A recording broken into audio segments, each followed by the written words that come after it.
What is up, guys? We're back with another video, and today I'm gonna show you how to mow the grass a little bit, but I'm gonna show you how to remove this part.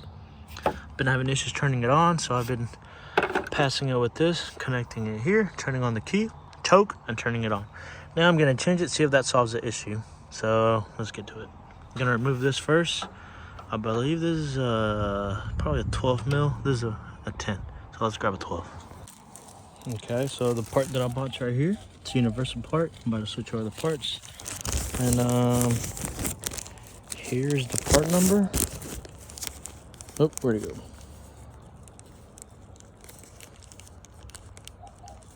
Ripped that part, but it's something. But yep, comes in this rotary brand.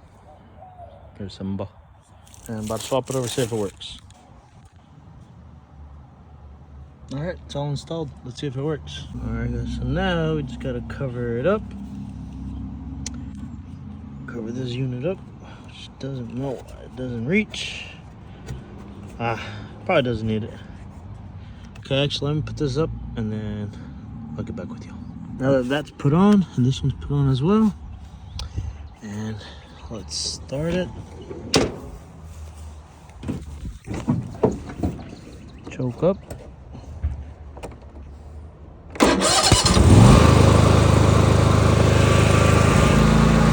Alright.